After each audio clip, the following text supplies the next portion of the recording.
Take those cuffs off? Not a chance. Officer Daniel Harper said with a cold smile as he stepped closer. You don't look like someone who belongs in this uniform. The words echoed across the front entrance of Westbrook Police Headquarters while morning traffic rolled past the station. Several officers paused halfway through their conversations, coffee cups frozen in midair as they watched Harper grab the wrist of the tall black man standing quietly beside an older gray sedan. The man's patrol uniform was pressed, his boots polished, and his badge gleamed beneath the early sunlight. Yet Harper looked at him as though every piece of it had been stolen. Sir, the man replied evenly, never raising his voice. I'm asking you one last time to verify my credentials before this goes any further. Harper laughed loud enough for everyone nearby to hear. Funny. They always want us to verify something after they're caught. The younger officer beside him shifted uneasily, but said nothing. Another patrol unit had already pulled into the parking lot, blue lights flashing silently as more officers wandered over to watch. A woman walking her dog slowed across the street, lifting her phone. Someone inside a delivery truck lowered the window for a better look. The man remained perfectly still. His breathing never changed. His shoulders stayed relaxed despite Harper fastening the handcuffs around his wrists with deliberate confidence. The metallic click seemed louder than the morning city noise surrounding them. Harper stepped back with a satisfied grin, convinced he had stopped an impersonator before the start of another ordinary shift.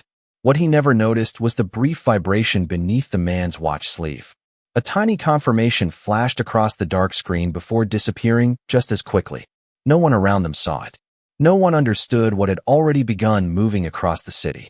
The rising sun reflected against the glass windows of headquarters, painting long strips of gold across the sidewalk as officers whispered among themselves. Some nodded approvingly at Harper. Others exchanged uncertain glances after studying the calm expression on the man in cuffs. He never protested. He never argued. He simply watched the station entrance as if he were waiting for someone. Harper interpreted the silence as surrender. Search his pockets, he ordered. If he's wearing a real badge, I want to know where he got it. The younger officer hesitated for only a second before following instructions. He carefully removed a leather wallet, a set of car keys, and a folded appointment envelope addressed only with today's date. Harper barely glanced at it before handing everything back to the younger officer. Fake paperwork doesn't impress me. The crowd continued to grow. 2 civilian employees stepped outside carrying boxes and stopped the moment they saw the handcuffs. One quietly whispered something to the other while staring at the unfamiliar officer's face with growing curiosity. Across the parking lot, a radio crackled inside a patrol SUV. An emergency dispatcher requested immediate confirmation of the arrival status for a priority executive expected at headquarters within minutes. Harper ignored the transmission completely. He tightened his duty belt, squared his shoulders, and looked directly into the eyes of the man standing before him. You picked the wrong place to play dress up, he said confidently. The man answered with the same controlled voice he had used from the beginning. Officer, I sincerely hope you're right. 3 hours earlier, the city still felt wrapped in the quiet calm that arrived just before sunrise. A cool breeze drifted through the nearly empty streets as Nathaniel Brooks guided his aging gray sedan toward Westbrook. The dashboard clock read 6:12 in the morning. His first official briefing as the city's new chief of police would not begin until 8, but Nathaniel had no intention of making a dramatic entrance. He preferred arriving early, watching people before they realized anyone important was paying attention. The faded sedan had nearly 180,000 miles on it. Most people expected a newly appointed chief to arrive in a black sport utility vehicle with an escort and flashing lights. Nathaniel believed respect earned quietly lasted longer than attention demanded loudly. His uniform rested perfectly against his broad shoulders, every crease pressed with military precision. The polished badge reflected the first hints of morning sunlight each time the car passed beneath a traffic signal. He glanced briefly at the framed photograph resting in the passenger seat. His late father smiled proudly from the old picture, wearing the same uniform nearly 30 years earlier. Nathaniel reached over, straightened the frame, and smiled faintly before returning his eyes to the road. His father had spent an entire career teaching him that leadership began long before anyone saluted. It began with listening. That lesson had followed Nathaniel through 24 years of service across 3 departments, countless community meetings, and more difficult conversations than he could remember. The appointment envelope resting beside the photograph contained only a few official documents and a handwritten welcome letter from the city manager. Nathaniel had not opened it since receiving it the previous afternoon. He already knew what the letter would say. Expectations, responsibility, public trust. None of those words felt heavier than they had the day before. As he crossed the final intersection before headquarters, he slowed beside a neighborhood bakery opening for the morning. Fresh bread filled the cool air while employees arranged pastries behind spotless glass displays. A crossing guard waved at school buses beginning their routes. A sanitation crew laughed together while unloading equipment. Nathaniel noticed everything. Habits formed over decades refused to disappear. Every face, every conversation, every small detail quietly settled into memory. He wanted to understand the city before trying to change it. His phone remained silent throughout the drive. Only one person knew he planned to arrive alone. The city manager had offered an official welcome ceremony, photographers, local reporters, and a line of command staff waiting outside headquarters. Nathaniel politely declined every suggestion. Ceremonies introduced titles. Observation revealed character.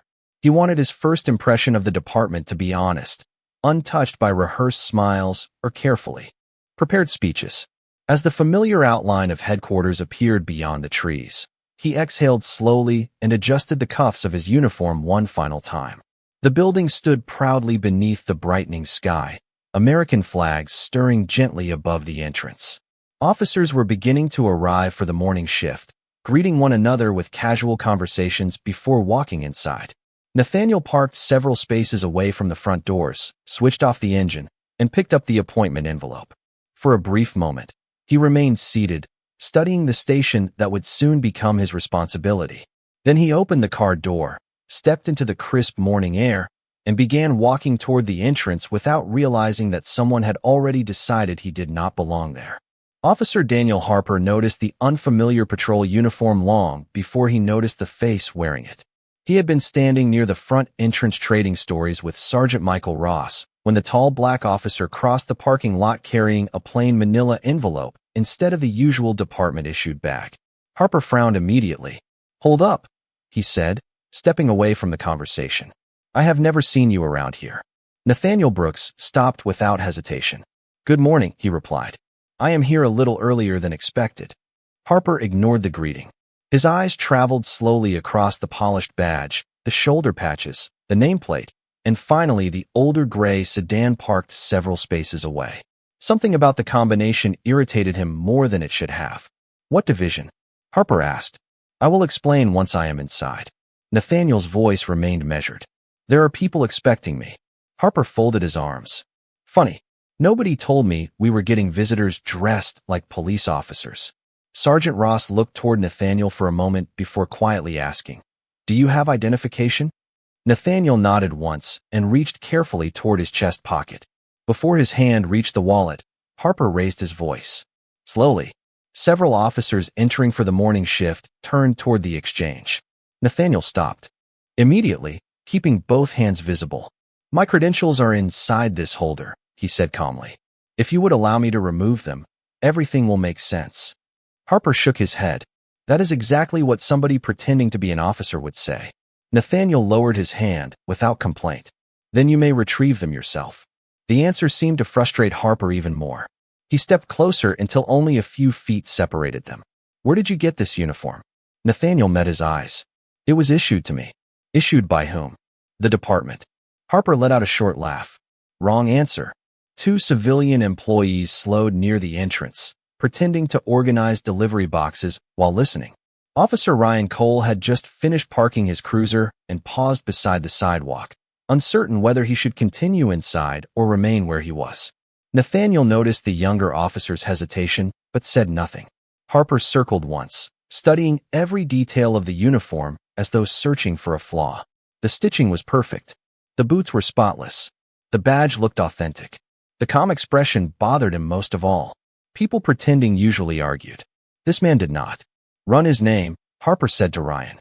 "Nathaniel Brooks." Nathaniel answered before Ryan could ask. Ryan reached for his portable radio, but Harper stopped him with a raised hand. Not yet. Nathaniel glanced briefly toward the station entrance where more employees continued arriving for work. The morning routine carried on around them, but conversations had grown quieter. Curious eyes followed every movement. Harper pointed toward the parking lot. Take off the badge. Nathaniel shook his head gently. I cannot do that. Cannot or will not. Harper demanded. Both. Silence settled across the sidewalk.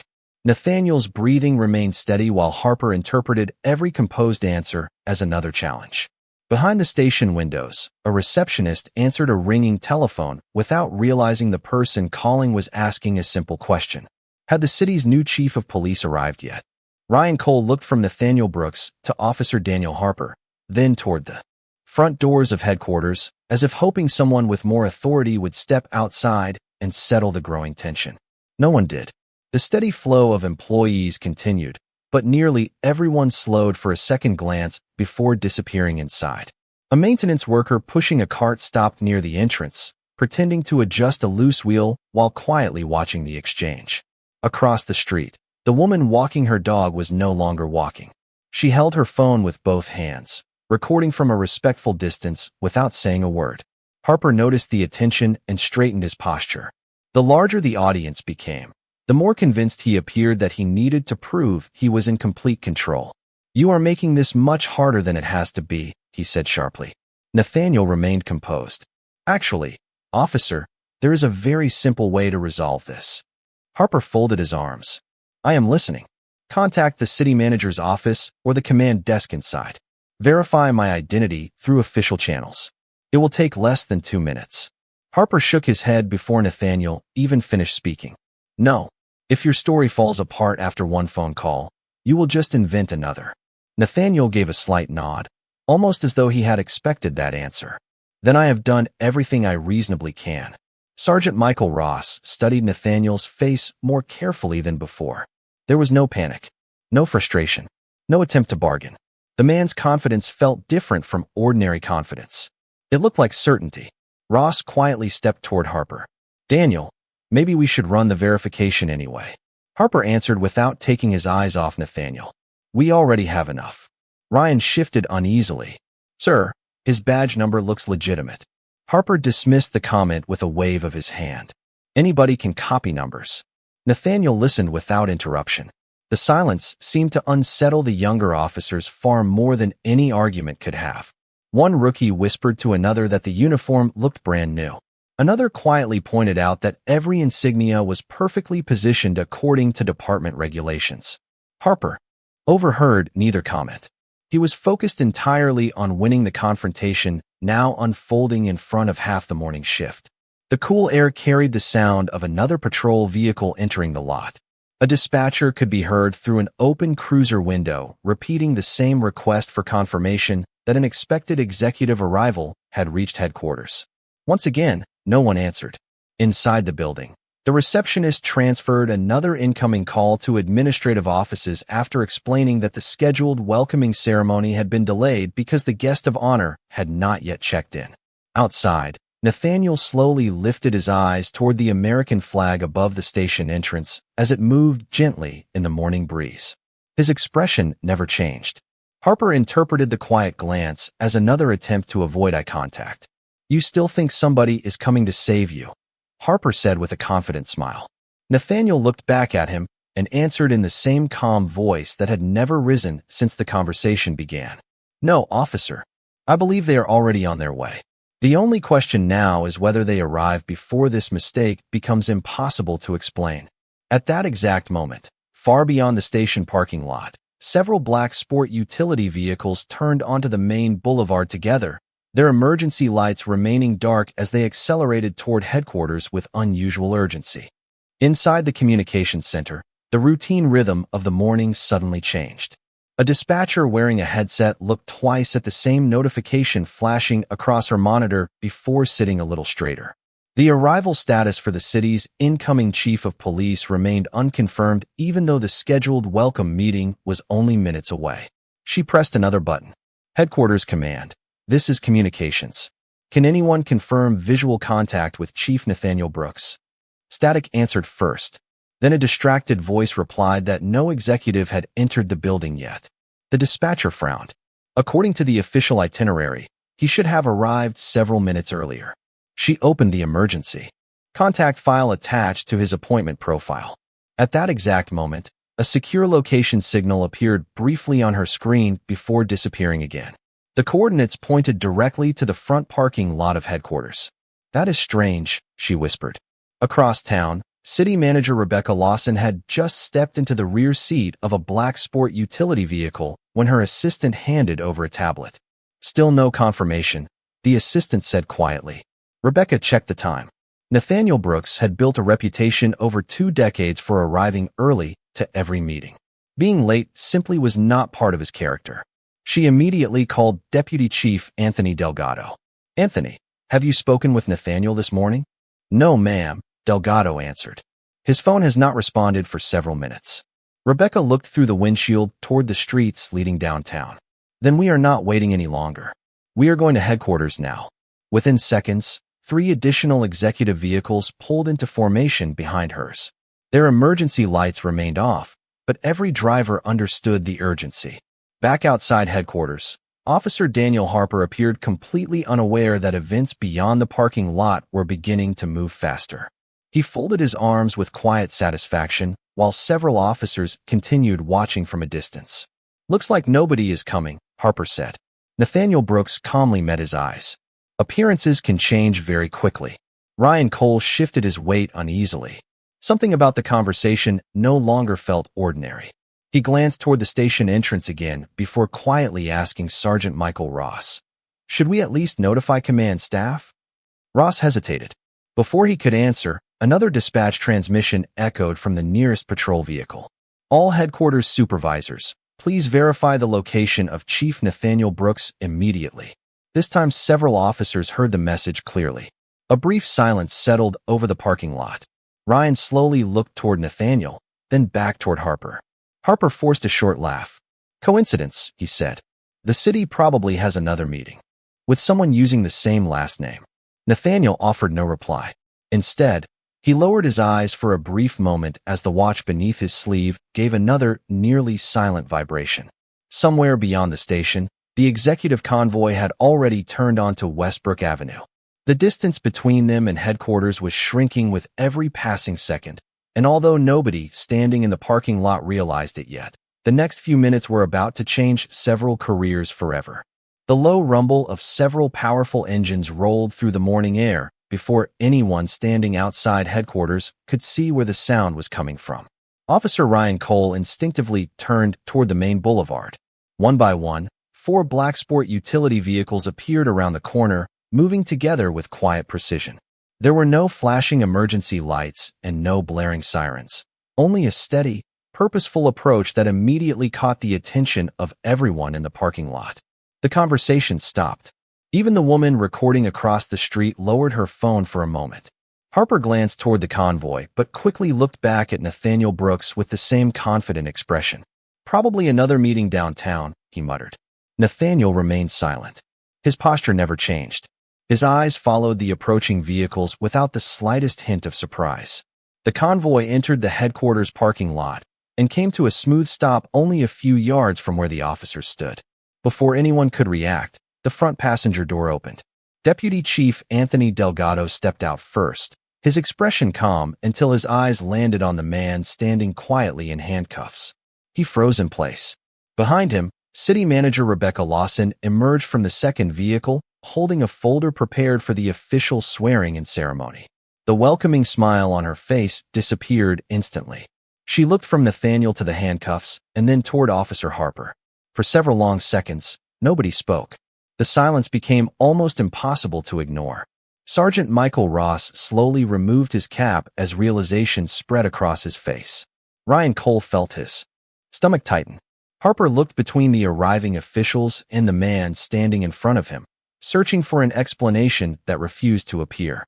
Rebecca Lawson finally broke the silence.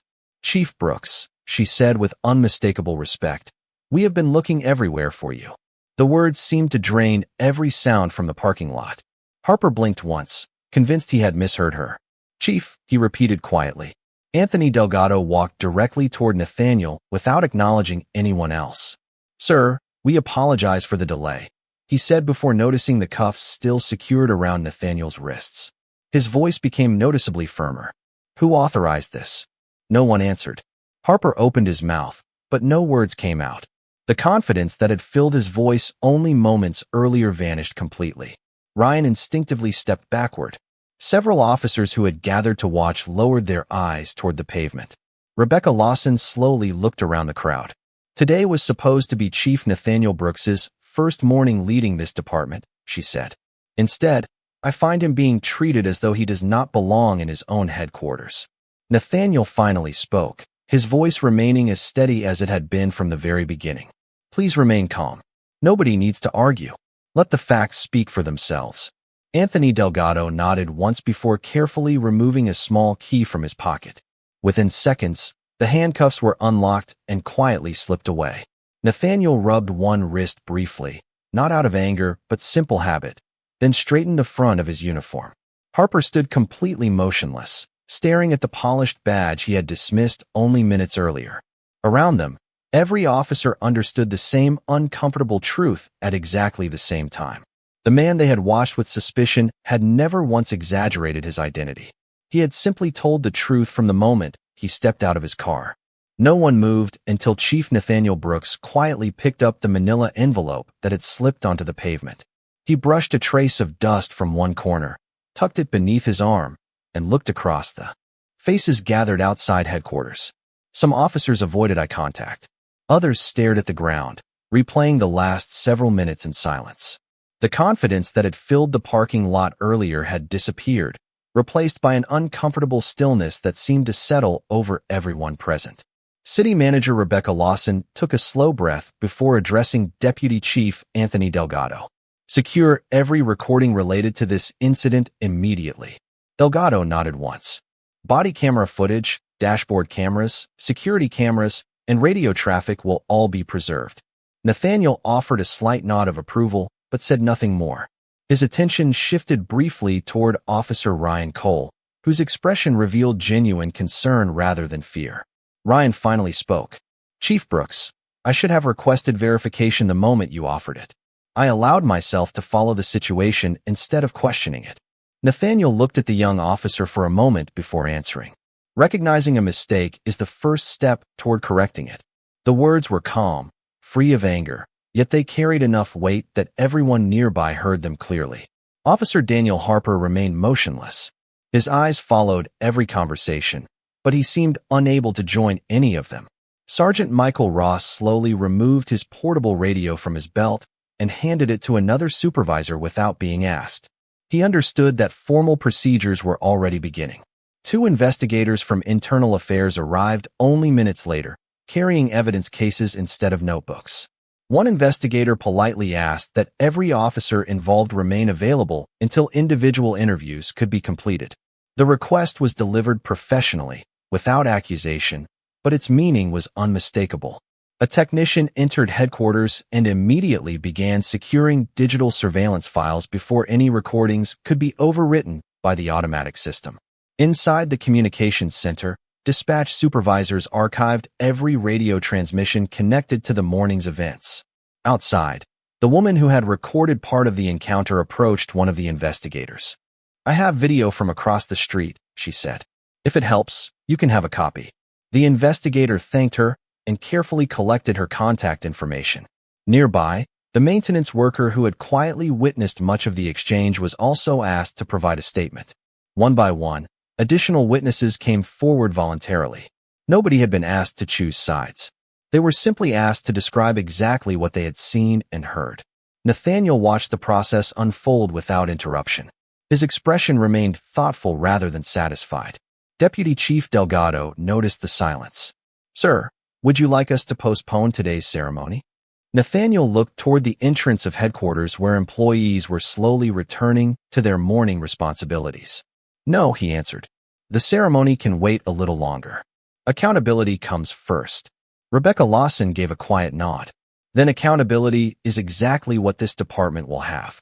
As investigators continued gathering evidence, Harper finally lifted his eyes toward Nathaniel. For the first time that morning, he seemed less concerned about explaining himself than understanding how a man who had every reason to react with anger had instead chosen patience from beginning to end. That question stayed with him as another investigator approached, carrying a tablet containing the first body camera recording ready for review. By late afternoon, the first round of interviews had ended, but the atmosphere inside Westbrook Police Headquarters remained unlike any ordinary day. Conversations were quieter. Every hallway seemed to carry the weight of the morning's events. Internal affairs investigators reviewed body camera recordings frame by frame, comparing them with dispatch logs, security footage, and witness statements collected from officers, civilian employees, and the people who had happened to be outside the station. The timeline became remarkably clear. Every opportunity to verify Nathaniel Brooks's identity had been documented. Every request for confirmation had been declined. Every warning had been ignored.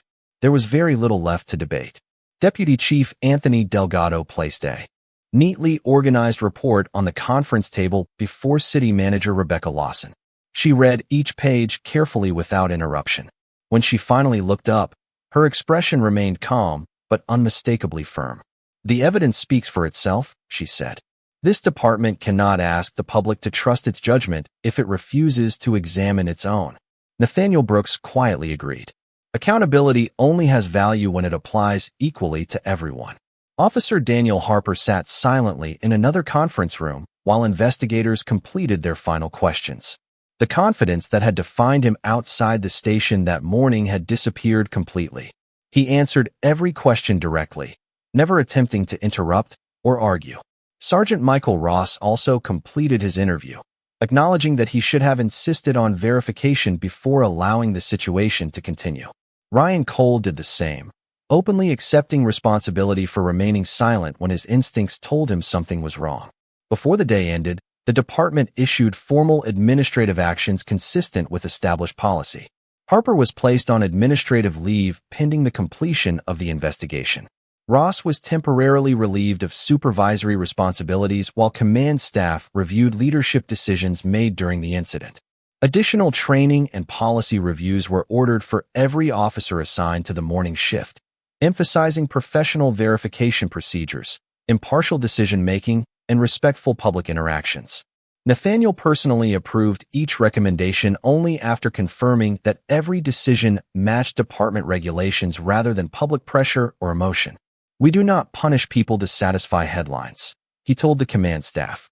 "We correct failures so they are not repeated." Rebecca Lawson nodded in agreement. "That is exactly why this city selected you." News of the investigation spread quickly throughout headquarters.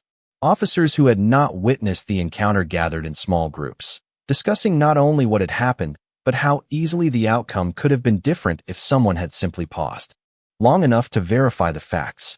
Several younger officers quietly admitted they had learned more from one difficult morning than from months of classroom instruction.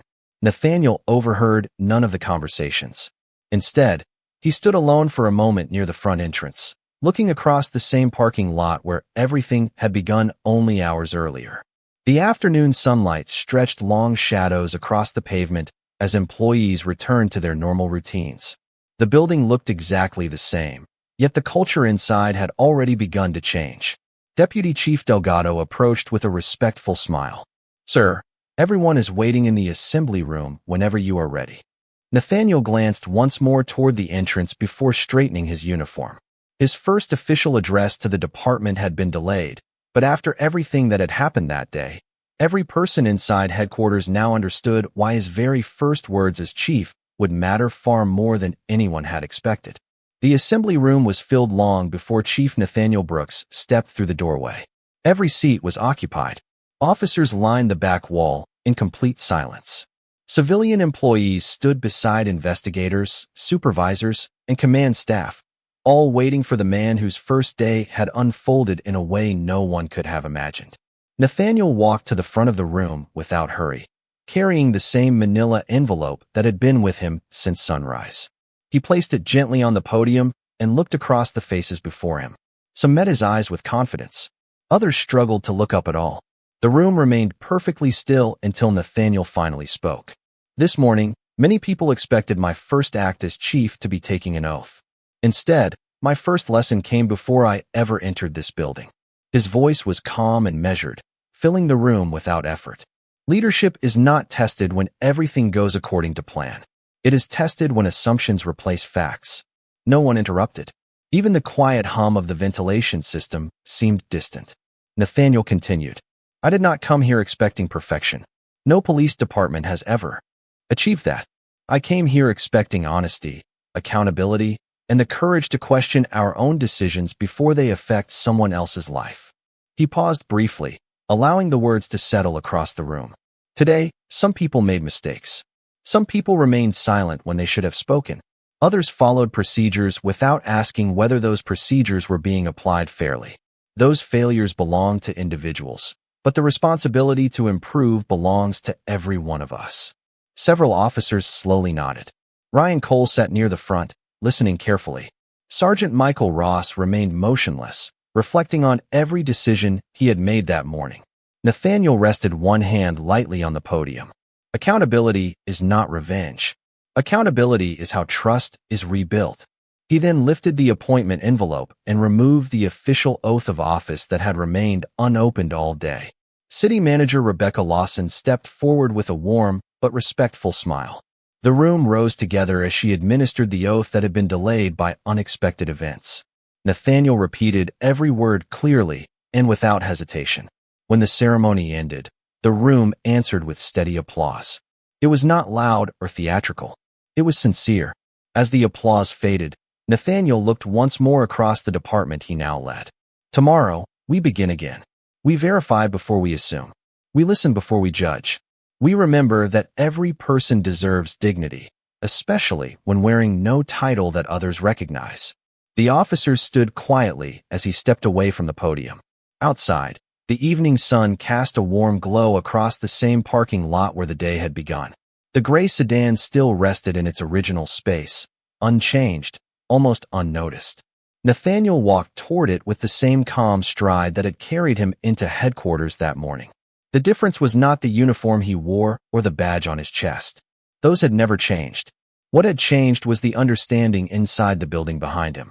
From that day forward, new recruits would hear the story of the chief who arrived without an escort, was judged before being known, and answered every misunderstanding with patience, professionalism, and quiet integrity. Long after policies were updated and investigations were completed, that lesson remained one of the strongest foundations of the culture Chief Nathaniel Brooks built for Westbrook Police Headquarters.